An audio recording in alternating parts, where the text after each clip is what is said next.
I'm Leonard Riggs Jr., and this is my podcast, From My Head to Your Ears. I like to talk about all kinds of things, and usually when I get an idea to do a podcast, I have to do it or I lose my inspiration. So stay tuned, and we're going to talk about today's subject.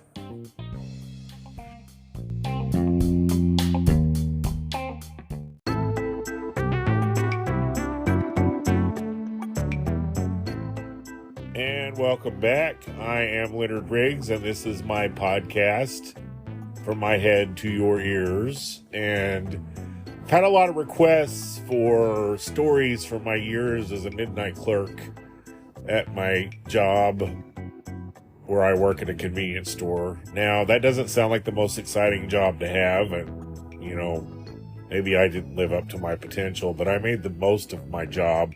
And I've got some pretty good benefits and stocks in the company, so it's a pretty good gig, actually.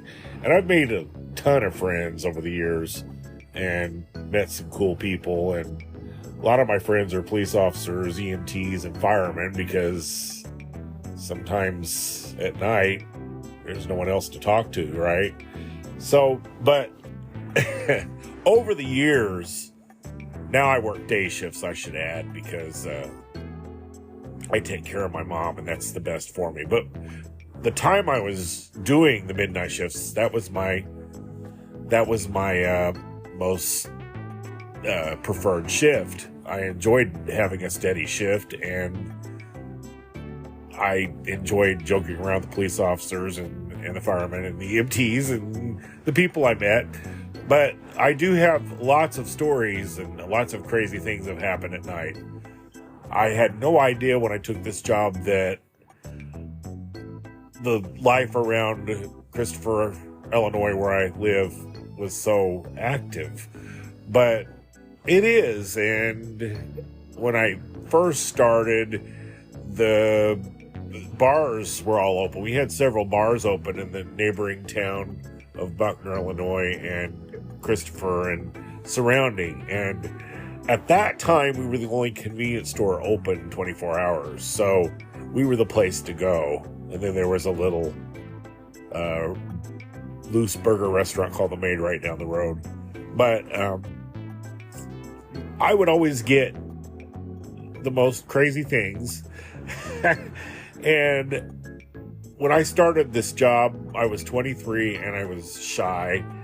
And I had no idea, as I said, about the crazy nightlife, but I found out really fast. I don't forget anything, and I recall my first night by myself, and I wasn't quite experienced. I was still new, and when a problem arose, you're on your own at night, and you try to figure it out. So I was trying to ring out a cell, and I couldn't do it. And meanwhile, I've got a line around the store with people with their beer and stuff screaming at me, "Don't you know how to do your job?" And I'll never forget that first night. And I was just like, yeah, I'm just going to leave now. But I just stuck it out, and time went by, and I got comfortable. But so many things happened to me over the years, and the first crazy thing I remember that comes to mind was one of the neighboring towns had a character that had been on drugs, I guess, and kind of fried his mind. And he was well known in his hometown, but I had never experienced him ever. And he comes in my store, and he's wearing a suit, a tie, dressed really well, looks very intelligent, has I think a Walmart bag. And he sits down at our tables, and I'm just like, oh, now I had no inkling that this guy had anything wrong with him. And he starts talking about the weather and the almanac, the Farmer's Almanac, which we had a magazine rack with the Farmer's Almanac. And I'm sitting there, and he's talking, and he's making relatively good sense, and I'm not having any, again, inkling that there's anything wrong here. And then he says, and this is, I'll never forget this, he says, and you know what my problem is? And I'm like, what? And he says, I just don't even know the difference between food and people. And I'm like, oh. And I'm backing. I'm backing to the back room to call the police because this guy obviously doesn't know the difference between food and people, and he looks hungry, so I'm not wanting to become, his latest meal. So this was before Hannibal the Cannibal was popular.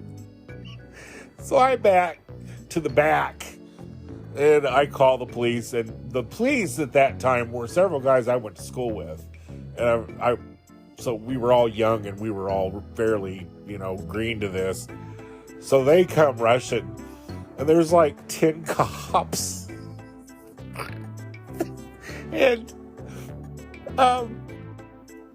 the ones I know didn't know this guy either, so they're just like, holy crap. Well, here comes the cops from the town where this guy's from, and these are the older cops, and they see who this is, and they die laughing. And the one goes, I was expecting him to have littered down, sticking a fork in his eyeball.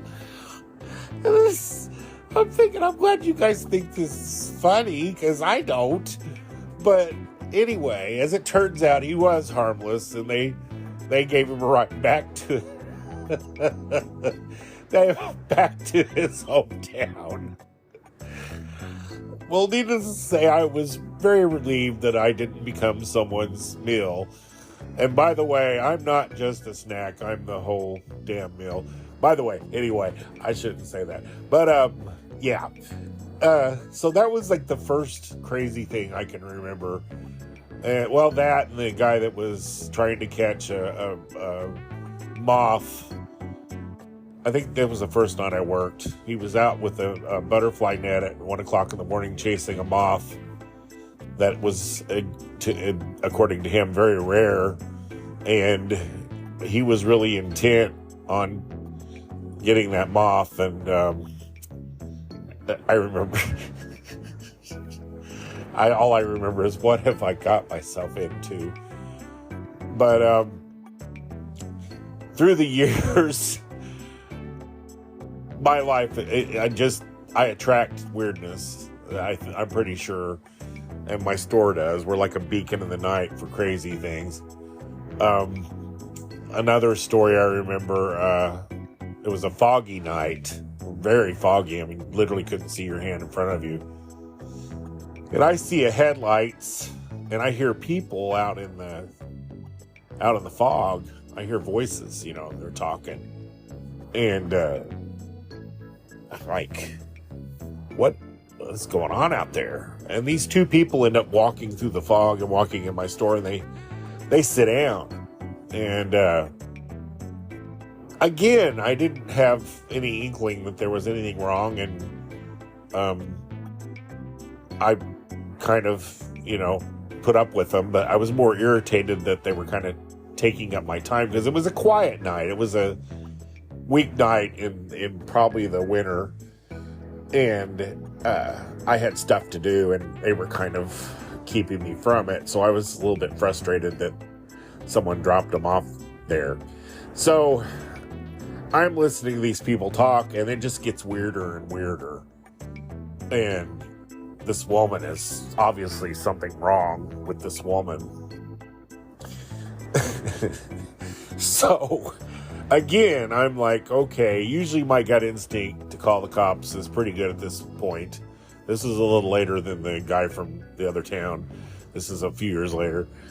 So I call what we call Central Dispatch, which is the dispatchers that bring the cops in, that alert the cops to come to the call.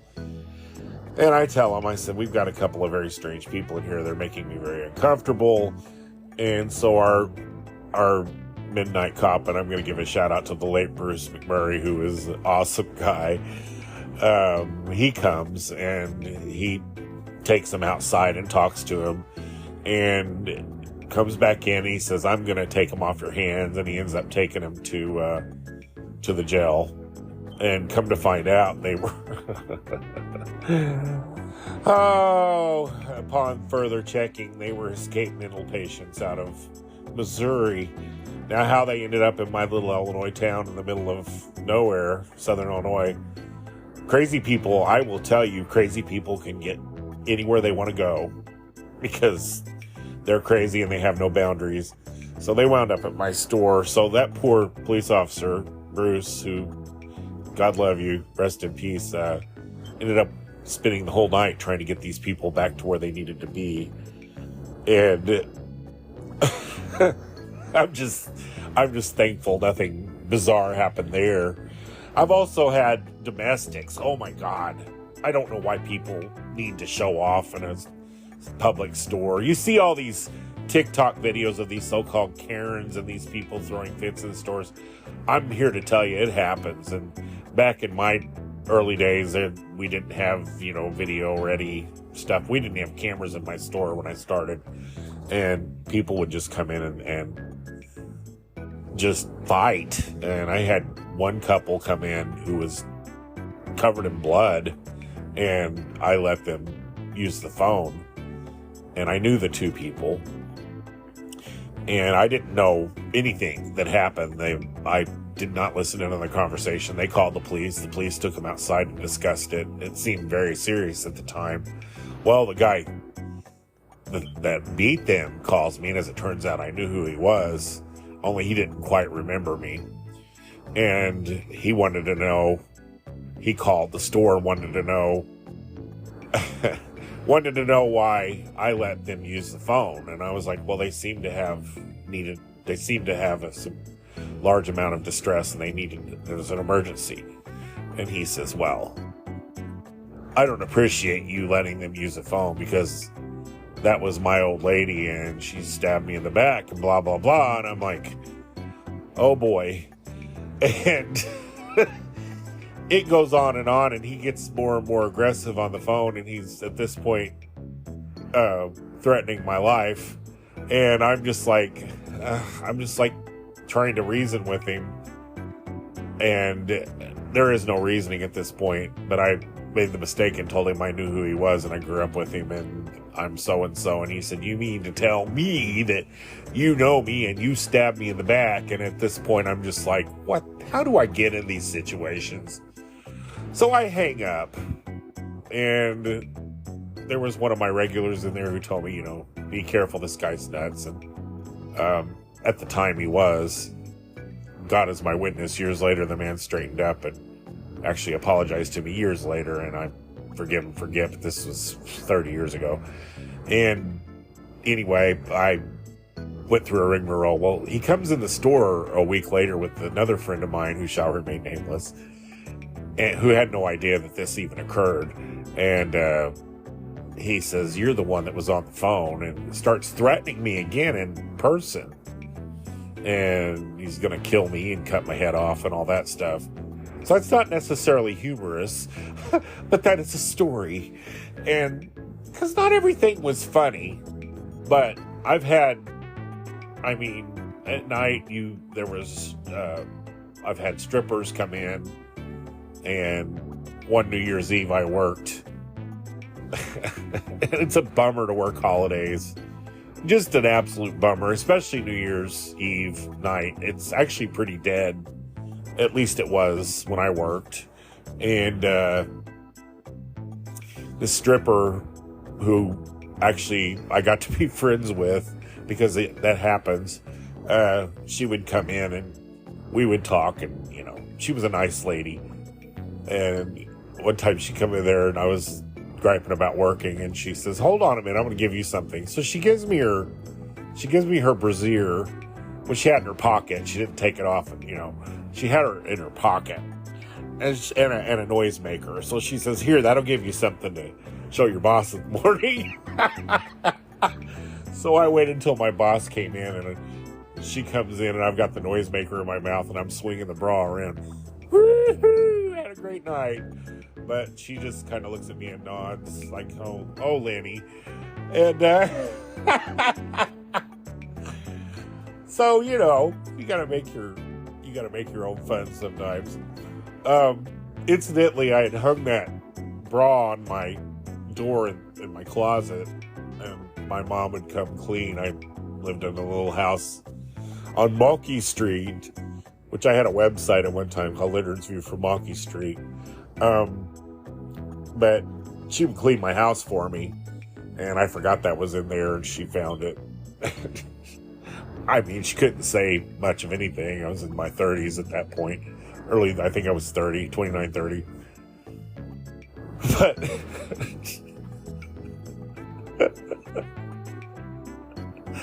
you got to understand, I think I've told you, my mom's very religious, so, and to her credit, she didn't say a word, but I'm sure I'm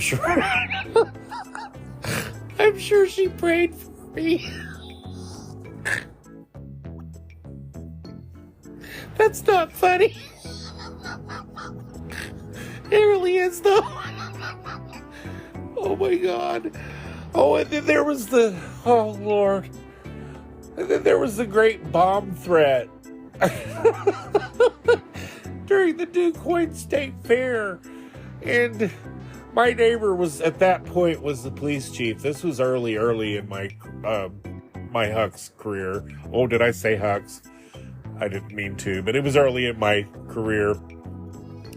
And I worked second shifts, and I do remember a lady coming in and changing her clothes in our restrooms. She was working the fair, and she had to go on a date or something. I don't remember fully. And nothing bizarre. So I get off at 10. I go home, and at that point, I lived with my parents, where I am now, taking care of Mom. I was making a pizza. It was about 11 o'clock at night, and my neighbor, like I said, was the police chief, and his wife I had gone to school with. And I'm on the back porch, and she comes pulling up, knocking, hollering at me, "Hey, Tim needs you up to the store. Something's going on." And I'm like, "Oh, well, I'm wearing a Beavis and Butthead t-shirt and shorts and flip-flops." And I'm thinking, okay, nobody's going to see me. I don't want to go up here looking like this. So she takes me up to the store. We're on the corner of two highways. And the place is lit up for the whole block. I mean, cop cars and ambulances and firemen and everybody. I know all of them. And I get out of the car, and this kid up, thinking nobody was going to be there. And all I hear is this growing laughter all the way up. And I'm like, oh, geez. So I get to where all the police are, and they rush to me. Did anything weird happen? Did anybody come in and use the restroom? And I'm like, well, this lady changed clothes in the women's room, and they take off, and they go in there, and they tear the women's room up. And I'll never forget, I wasn't working. There was a lady named Irene Herman. And hello, Irene, if you're out there. And she's out there with me. And, of course, she's laughing at my get up as well. But I'm standing there. Finally, someone tells me, here comes my boss, by the way. There was a bomb threat. And I'm like, oh, gosh. I'm thinking, if the store blows up, do I get a day off? But no, as it turns out, the store, there was not a bomb in the store. It was false, and nobody got hurt. But we did have to close till the early morning, and oh, Lord. And I got teased about my Beavis and Butthead shirt forever and ever, but Beavis and Butthead are my favorites to this day.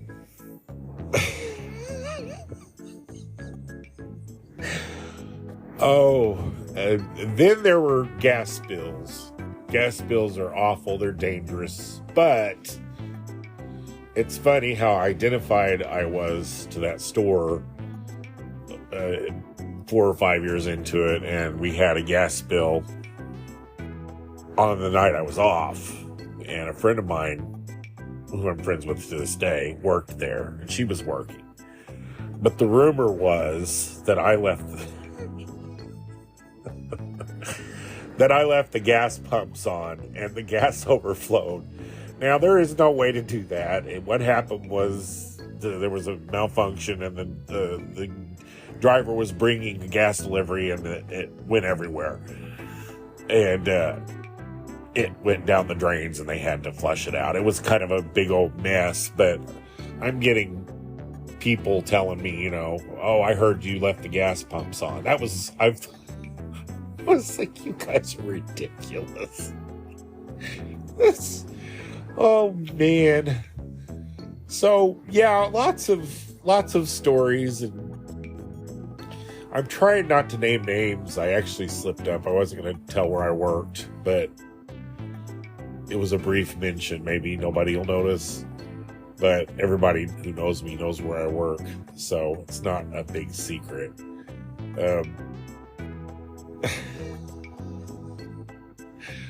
Oh, there's just been so many stories. I'm gonna take a break and come back with a few more in a minute. Oh, Lord. So, after this break, I shall resume my memories of working the midnight shifts at my convenience store. I'll be right back.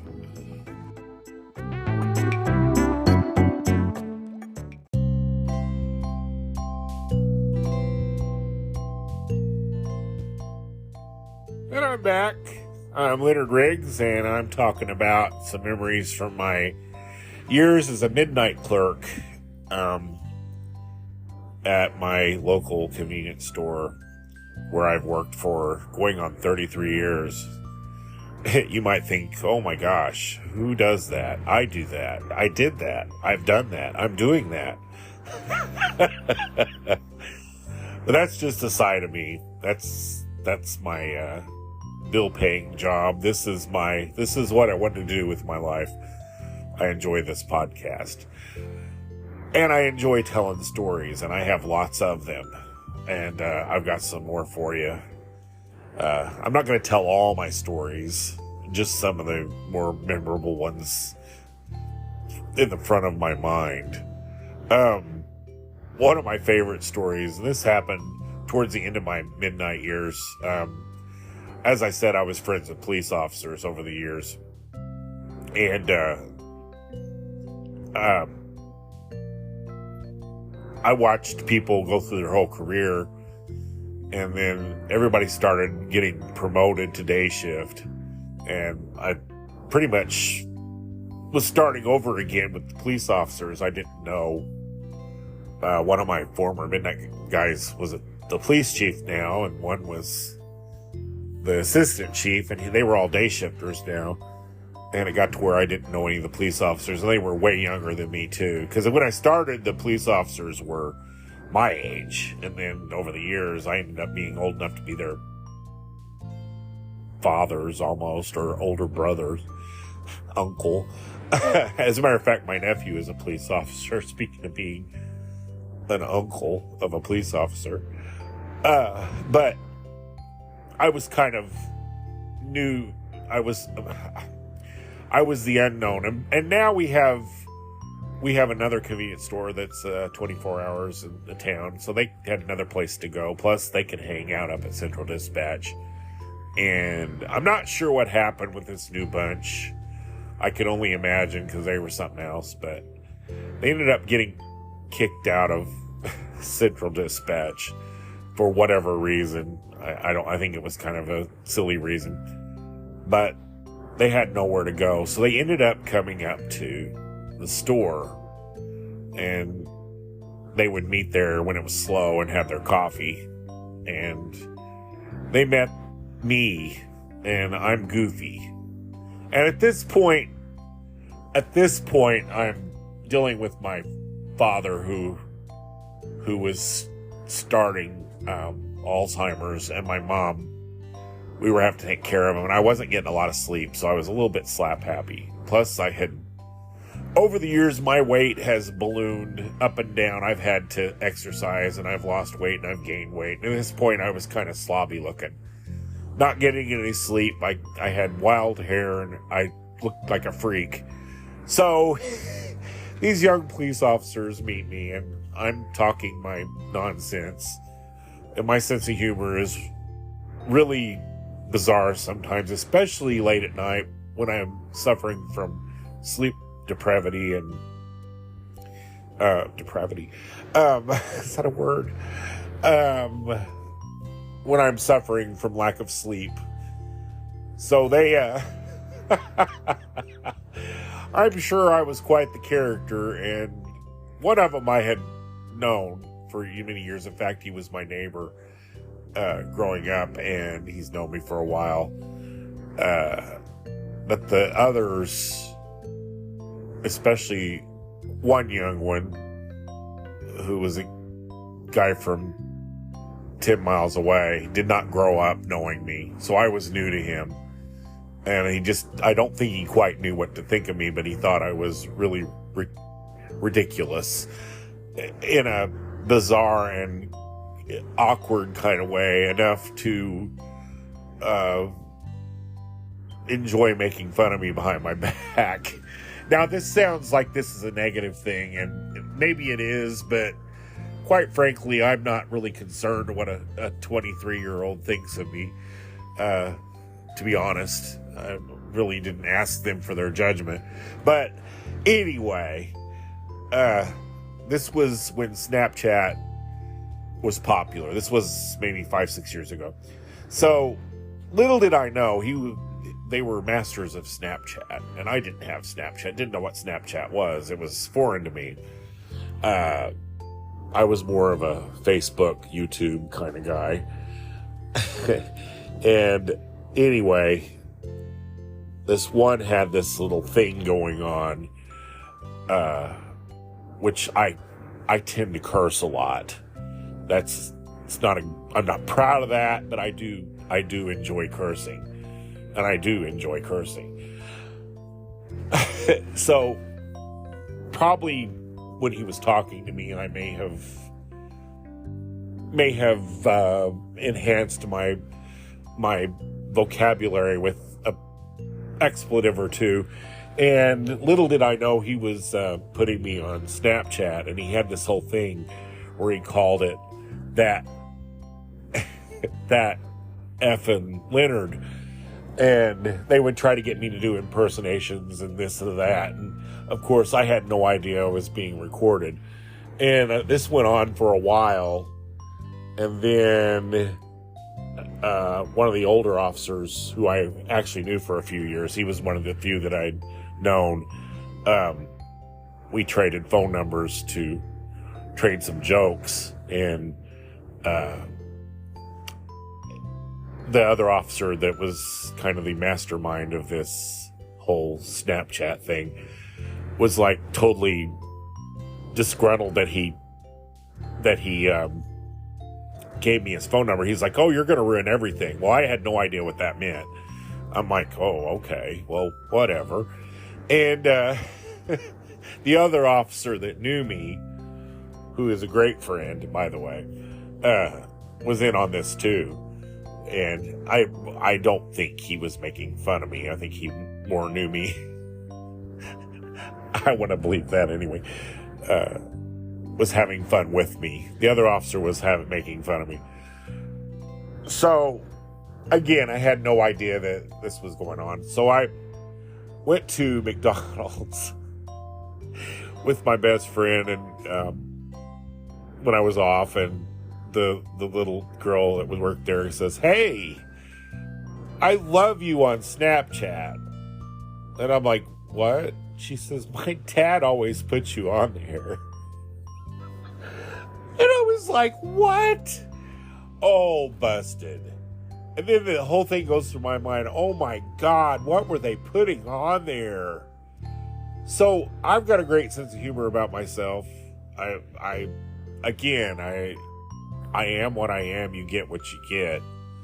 And I am a little odd, and I enjoy that about me. That's something I'm kind of proud of. And my sense of humor is really out there sometimes.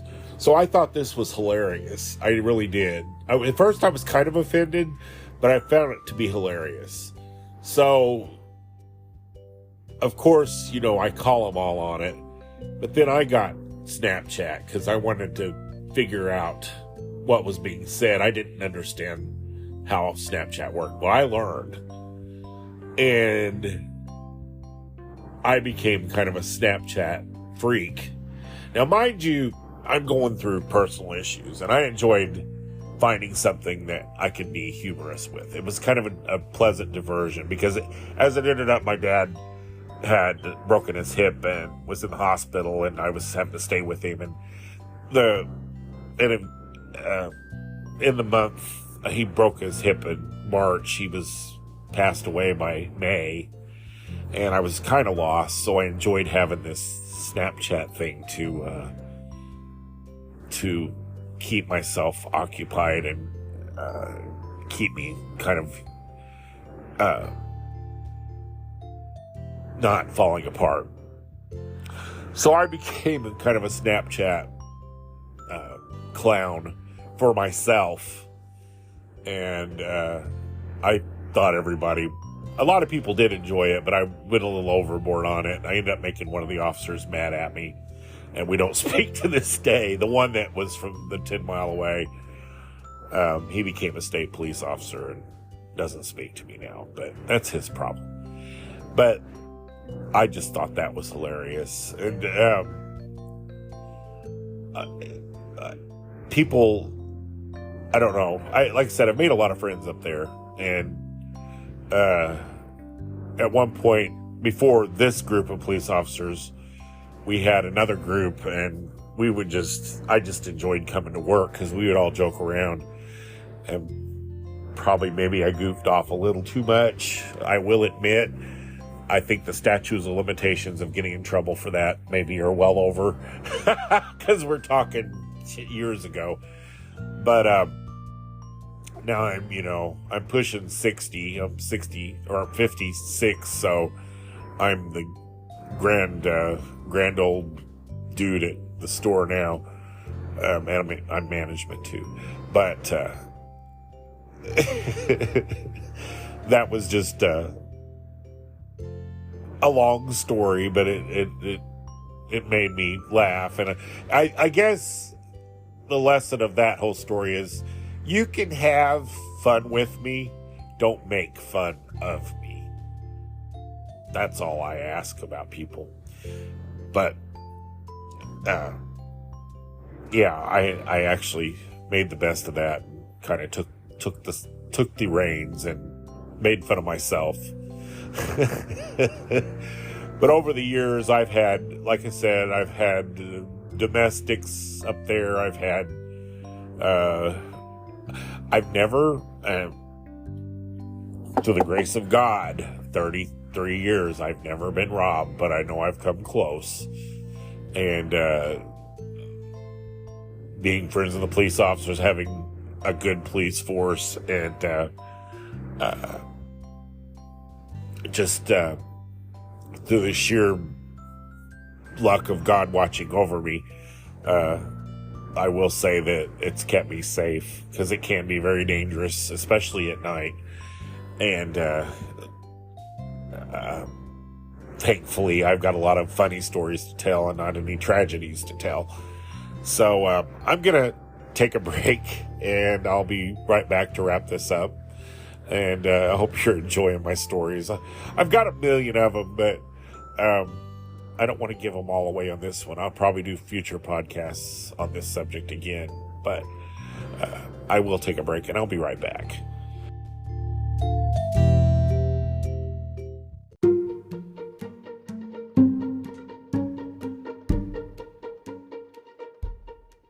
I'm Leonard Riggs, and I'm back with some more memories. And I think a lot of my more humorous stories come from the fair, the DuQuoin State Fair, which is 10 miles away, and we are kind of a stop on a stretch of highway where there's really nothing. So we're a restroom stop, and we get a lot of people coming through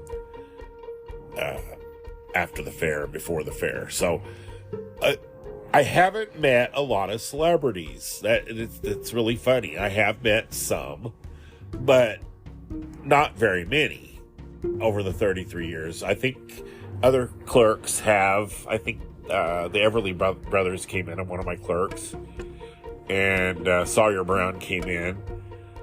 The one I remember was one I didn't even know who they were. They were more a newer band, and we had just started a breakfast program, and it was about 5 a.m, and their bus had pulled over in the lot back where you couldn't see them, and these guys come in here, and they're in their underwear, they're in their boxer briefs, they're boxers, and they're barefooted, and they're hilarious. The nicest guys you could meet. They're young and they're funny, and we were laughing and cutting up with them. No idea who they were. Mind you, I'm very young-minded. I know a little bit about music, but newer music I'm not the greatest expert on. So I had no idea that the band Saving Abel was in my store. Just a bunch of guys in their underwear. Well, one of our local politicians had come in, and he informed me who they were. And I was like, oh, well, I've never heard of them. So, but they were super nice guys. And my favorite celebrity story was the older man that came in. Again, I did not see what he was driving, so I had no idea who he was. He just came in, and I'm a chatter. And we were chatting, and we were talking about George Jones being at the fair that night. And I'm like, yeah, he's a funny guy. And there's a story about George Jones driving his, I believe his lawnmower to the liquor store because he lost his license. So I'm laughing about that. And I'm like, wonder if he drove his lawnmower to the fair. And the guy just doesn't laugh. I was like, oh, well, I thought that was funny. He acted almost offended by it. And I thought, well, what the heck? I thought that was a funny story. So anyway, it was me and another customer talking. So later, George Jones's bus pulls up, and George is getting out kicking dirt outside. He doesn't come to the store, but the bus driver comes in, and as it turns out, that was the bus driver for George Jones. Oh, my foot. My foot doesn't taste good. As much as it's in my mouth, you'd think I really like the taste of it, but foot never tastes good. Oh, my gosh. But anyway, that was a pretty funny one. And my other favorite was when Clay Walker, who was a 90s country star, really good guy, his bus pulled in, and my coworker was with me, and she was a big country music fan. And she sees the bus, and she starts screaming, "He's here! He's here!" And I'm like laughing, like, oh my God. Well, the bus driver whispers, "He's not in there. He took a limo to the hotel." But she was just all excited, and it was just seeing her like that still makes me laugh. But oh my gosh, I can't remember. What really drove me nuts though was a lack of celebrity buses pulled in. They would drive by. Lori Morgan's bus drove by. Alice Cooper drove by. And I'm like, damn you, Alice Cooper. How dare you not stop at my store? Because I really would have liked to have met him. But I didn't get to meet Alice Cooper. Oh, well, I guess I'll live. But I enjoyed that aspect of the fair. And Lord, there was one incident where we were having lots of drive-offs, so they decided to prepay. Okay, now this was the night of the Lynyrd Skynyrd concert, and this was my first year there. So they decided to prepay, which was unheard of, because we are in this small town. You pump your gas, then you pay after, which is unheard of in bigger cities. But these bikers come through, and they had no idea what they needed in their gas. So they're all throwing 20s at me. I don't know who's what. They're sharing pumps, and I'm sweating bullets, and they're pumping gas. And oh my God, I thought I was going to get fired the next day. But as it turned out, it was a disaster, but it was a fixable disaster, I suppose.